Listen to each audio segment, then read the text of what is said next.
Democratic South Africa was built on protests. 1994, government promises to work closely with communities to deliver a better life for all. But it wasn't long before citizens took to the streets again, frustrated with slow delivery. Between locals and foreign nationals. A year later... Olobeni, a coastal village in the Eastern Cape, rich with arable land. In 2007, an Australian company found titanium in the sand dunes, a valuable metal used in cell phones. Nontle Mputuma lives in Olobeni. She's worried that mining will destroy their land and livelihood. It's the only small part that has not been taken away from the people. Most of the areas, they've been pushed away from their own land. We are the only community that have access to the ocean, access to the land, everything. Nontle helped form the Madiba Crisis committee.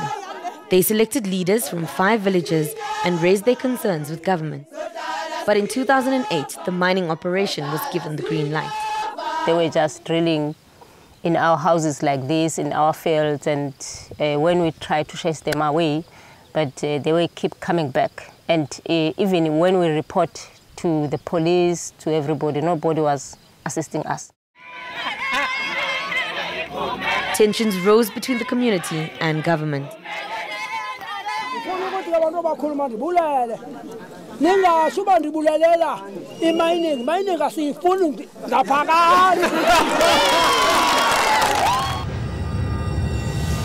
Bazuka Hadiya B, chair of the Madiba Crisis Committee, is murdered in front of his family by assailants dressed as police officers. Really, it was a bomb, the murder of Bazuka. He was a founder of the ACC, actually.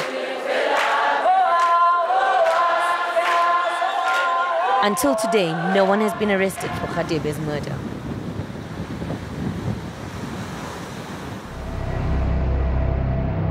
Hadiya B is not the only protester to die under troubling circumstances. Andries Tatane was beaten and killed by police in Vicksburg when protesting over housing and basic services.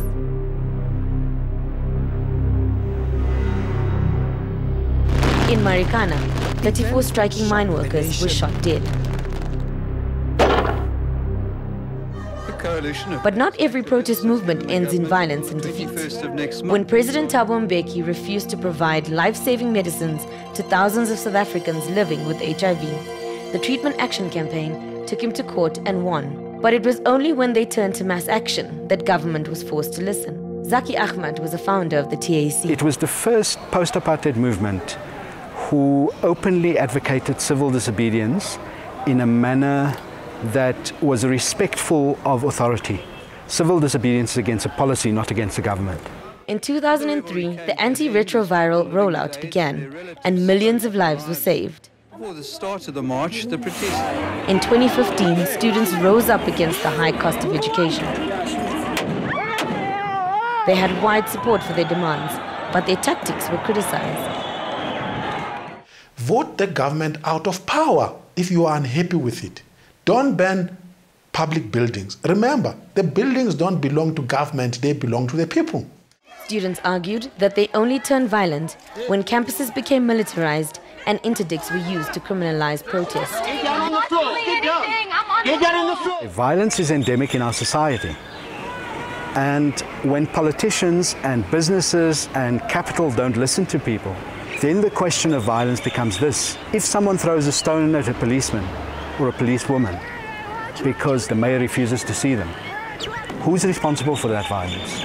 We cannot put poor people in a situation where the only time they listen is when they burn things.